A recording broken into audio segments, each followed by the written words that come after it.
السلام علیکم ورحمۃ اللہ وبرکاتہ۔ فہم القرآن کورس کلاس 169 میں آپ سب کو خوش آمدید ہے۔ اہلاً و سہلاً، مرحبا۔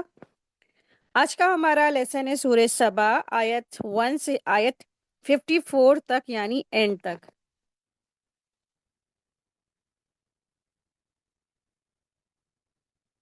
کہ فرشتے اور آسمان اور زمین کی تمام مخلوقات، یہاں تک کہ چیٹیاں جو بلوں میں اور مچھلیاں جو سمندر کے اندر ہوتی ہیں، علم سیکھنے والوں کے لیے رحمت کی دعائیں کرتی رہتی ہیں۔ علم سیکھنے والے اور سکھانے والوں کے لیے یہ دعائیں کرتی رہتی ہیں اللہ کی تمام مخلوقات۔ آپ دیکھیں کہ گھروں کے اندر چیٹیاں کس قدر ہوتی ہیں کہ لاکھوں لاکھ، ہمیں لگتا ہے کروڑوں کے حساب سے ایک گھر کے اندر چیٹیاں ہوتی ہیں، اور پوری دنیا میں کس قدر چیٹیاں، یعنی کہ کوئی گنتی ہی نہیں۔ اور پھر آپ دیکھیں کہ مچھلیاں، ان کی کوئی گنتی ہی نہیں۔ اور پھر کل جتنی بھی مخلوقات ہے اللہ کی، ساری کی ساری یہ دعائیں کر رہی ہیں کس وقت؟ جب ہم سب علم حاصل کر رہے ہوتے ہیں، پڑھ رہے ہوتے ہیں، پڑھا رہتے ہوتے ہیں جو لوگ، تو ان کے لیے تمام چیزیں، اللہ کی ہر مخلوقات، یہاں تک کہ چیٹیاں اور مچھلیاں بھی اللہ کی یہ جو ہے کیا کرتی ہیں؟ طالب علم سیکھنے والوں کے حق میں دعائیں کرتی ہیں۔ سبحان اللہ۔ تو اللہ تبارک تعالیٰ سے دعا ہے کہ اللہ سبحانہ تعالیٰ ہم سب کا یہاں پر علم حاصل کرنا قبول فرمائے اور اپنے قریب میں ٹھکانہ عطا فرمائے۔ ہم سب کو اپنے والدین کے لیے صدقہ جاریہ بنا دے، اور ہم سب کی اولادوں کو ہم سب کے لیے صدقہ جاریہ بنا دے۔ رب ارحمہما کما ربیانی صغیرا، آمین یا رب العالمین۔ نحمدہ ونصلی علی رسولہ الکریم، اما بعد فاعوذ باللہ من الشیطان الرجیم، بسم اللہ الرحمن الرحیم۔ رب اشرح لی صدری ویسر لی امری واحلل عقدۃ من لسانی یفقہوا قولی۔ رب زدنا علما، رب یسر ولا تعسر وتمم بالخیر وبک نستعین، آمین یا رب العالمین۔ سورہ سبا، بسم اللہ الرحمن الرحیم۔ الحمد للہ الذی لہ ما فی السماوات وما فی الارض وَلَهُ الْحَمْدُ فِي الْآخِرَةِ وَهُوَ الْحَكِيمُ الْخَبِيرُ۔ تمام تعریف اس اللہ تعالیٰ کے لیے سزاوار ہے جس کی ملکیت میں وہ سب کچھ ہے، اور جو آسمان اور زمین میں ہے، آخرت میں بھی تعریف اسی کے لیے ہے۔ سورہ سبا، دراصل یہ جو سورہ سبا ہے یہ مکی صورت ہے، اور مکی صورتوں کا جو سبجیکٹ ہوتا ہے وہ توحید اور رسالت اور آخرت ہوتا ہے۔ چونکہ جو سبا جو لفظ آیا ہے جس کے نام سے یہ صورت ہے، تو سبا دراصل یمن کے خوبصورت اور زرخیز علاقے کا نام تھا۔ یہاں کے جو لوگ جو آباد تھے، تو وہ بنیادی طور پر سورج اور اس کے پرستش کرنے والے تھے، یعنی کہ شرک پہ مبتلا تھے۔ اور اس سورے کی آیت نمبر 15 اور 16 میں اسی قوم کا تذکرہ ہے۔ اسی مناسبت سے اس سورے کا نام بھی سورہ سبا ہے۔ اور ساتھ ہی اس میں اللہ تبارک تعالیٰ نے داؤد علیہ السلام اور سلیمان علیہ السلام کے اوپر جو عنایتیں عطا فرمائی، نعمتیں عطا فرمائی، ان سب کا تذکرہ فرمایا ہے۔ اور پھر آخر میں جو شرک کرنے والے ہیں ان کے شرک کے بارے میں انجام بتایا ہے۔ آیت دیکھیں، آیت نمبر 1 میں اللہ سبحانہ تعالیٰ کی ارشاد فرما رہے ہیں کہ تمام تعریف کس کے لیے ہے؟ صرف اور صرف اللہ تبارک تعالیٰ کے لیے ہے۔ تو الحمد سے مراد وہ تمام تعریفیں ہیں جو آسمان اور زمین کے درمیان ہو سکتی ہیں۔ ان سب کا حقدار صرف اللہ تعالیٰ ہے، جو آسمان اور زمین اور ان میں پائی جانے والی ہر چیز کا مالک ہے۔ جس طرح دنیا کی زندگی میں نا صرف اور صرف تمام تعریفوں کا حقدار اللہ تبارک تعالیٰ ہے نا، اسی طرح اللہ تبارک تعالیٰ آخرت کی زندگی میں بھی تمام تعریفوں کے حقدار ہیں۔ آیت دیکھیں، آیت نمبر 2 ہے، جو زمین میں جائے اور جو اس سے نکلے، آسمان اور زمین سے اترے، اور جو اس سے نکلے جو آسمان سے اترے، اور جو چڑھ کر اس میں جائے، اور وہ سب یعلم ما یلج فی الارض وما یخرج منہا، وہ جانتا ہے جو کچھ زمین میں داخل ہوتا ہے اور جو اس سے نکلتا ہے۔ زمین میں داخل ہونے والی چیزیں بہت سی ہو سکتی ہیں، مثال کے طور پہ پانی ہے، بیج ہے، مردے ہیں، یہ سب چیزیں۔ اور زمین سے نکلنے والی چیزیں بھی بہت سی ہو سکتی، جیسے نباتات ہیں، مدنیات ہیں، اور جو خزانے ہیں، پیٹرولز ہیں، یہ سب کچھ ہے نا۔ اسی طرح آسمان سے نازل ہونے والی چیزیں بھی بہت سی ہو سکتی، جیسے فرشتے ہیں، پانی ہے، بجلی ہے اور وحی الہی ہے، آسمانی کتابیں ہیں، اور آسمان میں چڑھنے والی چیزیں بھی بہت سی ہو سکتی، جیسے فرشتے ہیں، دعائیں ہیں، اعمال صالح وغیرہ۔ الغرض اللہ تعالیٰ کے علم میں ہر چیز ہے، اس کے علم سے کوئی چیز پوشیدہ نہیں۔ اسے لوگوں کی نیکیاں کا بھی علم ہے اور لوگوں کی برائیوں کا بھی علم ہے۔ انسان کو یہ نہیں سمجھنا چاہیے کہ اسے ہمارے گناہوں کا علم نہیں، اسے علم ہوتا ہے، لیکن وہ فوری سزا نہیں دیتا ہے بلکہ ڈھیل دیتا ہے، اور بہت سے گناہوں کو تو وہ ویسے ہی معاف کر دیتا ہے۔ اس کا یہ رحم اور کرم ہے کہ وہ رحیم ہے اور وہ غفور بھی ہے۔ وَمَا يَنزِلُ مِنَ السَّمَاءِ وَمَا يَعْرُجُ فِيهَا، اور جو آسمان سے اترتا ہے اور جو اس میں چڑھتا ہے۔ آسمان سے نازل ہونے والی بارش اور رزق کو، اور آسمان پر چڑھنے والے اعمال صالح، اور اس کے علاوہ بھی وہ خوب جانتا ہے۔ سیدنا ابو ہریرہ رضی اللہ عنہ بیان کرتے ہیں، رسول اللہ صلی اللہ علیہ وسلم نے ارشاد فرمایا، تمہارے پاس رات اور دن کو باری باری فرشتے آتے ہیں اور جاتے ہیں، اور وہ فجر اور عصر کی نماز میں اکٹھے ہو جاتے ہیں۔ پھر وہ فرشتے جو تمہارے پاس رات گزارتے ہیں وہ اوپر چڑھ جاتے ہیں، بس اللہ تعالیٰ ان سے پوچھتا ہے، حالانکہ وہ خوب جانتا ہے، تم نے میرے بندوں کو کس حال میں چھوڑا ہے؟ تو وہ کہتے ہیں، ہم انہیں نماز پڑھتے ہوئے چھوڑ کر آئے ہیں، اور جب ہم ان کے پاس گئے تھے تب بھی وہ نماز میں مشغول تھے۔ یہ بخاری کی حدیث، حدیث نمبر 555 ہے، مسلم میں اس کا نمبر 632 ہے۔ وما یارجو فیہا، اور جو اس پر چڑھ کے جائے، یعنی کہ اس سے مراد کیا ہے؟ انسانوں کے اعمال ہوتے ہیں، جو نیک اعمال ہوتے ہیں، جو قبول ہوتے ہیں اللہ کی بارگاہ میں، تو وہ اوپر اٹھتے ہیں۔ تو نیک اعمال کی قبولیت کیا ہے؟ اوپر چڑھ کے جاتے ہیں اعمال، اچھے اعمال۔ اور پھر یا فرشتے ہیں، جب دنیا میں فرشتے آسمان سے نیچے آتے ہیں نا، تو وہ اوپر بھی چڑھے جاتے ہیں۔ تو آیت نمبر 1 ٹو آیت نمبر 9 میں اللہ تبارک تعالیٰ کی عظمت اور قدرت کا ذکر ہے۔ تو آیت نمبر 1 سے 9 تک کی اللہ تبارک تعالیٰ کی عظمت، کبریائی، قدرت کا بیان ہے۔ آیت دیکھیں، آیت نمبر 3 ہے، کفار کہتے ہیں کہ ہم پر قیامت نہیں آئے گی۔ آپ کہہ دیجئے کہ مجھے میرے رب کی قسم جو عالم الغیب ہے کہ وہ یقیناً تم پر آئے گی۔ اللہ تعالیٰ سے ایک ذرے کے برابر کی چیز بھی چھپی بھی نہیں ہے، نہ آسمانوں میں اور نہ زمین میں، بلکہ اس سے بھی چھوٹی اور بڑی ہر چیز کھلی ہوئی کتاب میں موجود ہے۔ آیت 4 دیکھیں،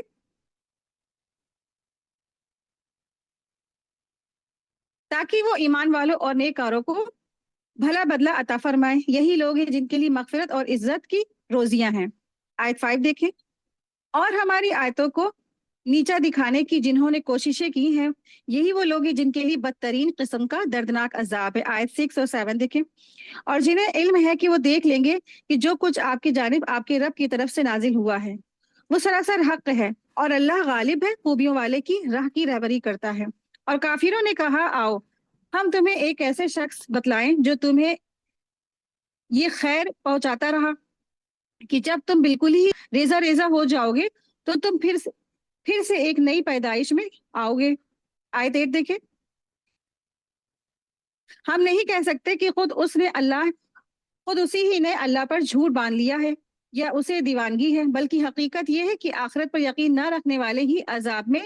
اور دور کی گمراہی میں ہوں گے۔ یعنی اللہ تبارک تعالیٰ نے ارشاد فرمایا، بات دراصل اس طرح نہیں ہے کہ جس طرح یہ کفار کے جو مکہ ہے، یعنی کہ جتنے بھی کفر کرنے والے لوگ گمان کرتے، بلکہ واقعہ تو عقل یہی ہے کہ دراصل عقل، فہم اور ادراک کے حقائق سے یہی لوگ کیا ہے، یہ قاصر ہیں، ان کے پاس اللہ نے عقل، فہم اور دانائی دی نہیں ہے نا، جس کی وجہ سے یہ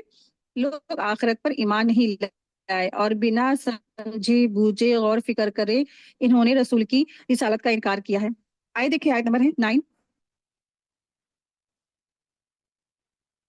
کیا پس وہ اپنے آگے پیچھے آسمان و زمین کو دیکھ نہیں رہے ہیں کہ اگر ہم چاہیں تو انہیں زمین میں دھسا دیں یا ان پر آسمان کے ٹکڑے گرا دیں؟ یقیناً اس میں پوری دلیل ہے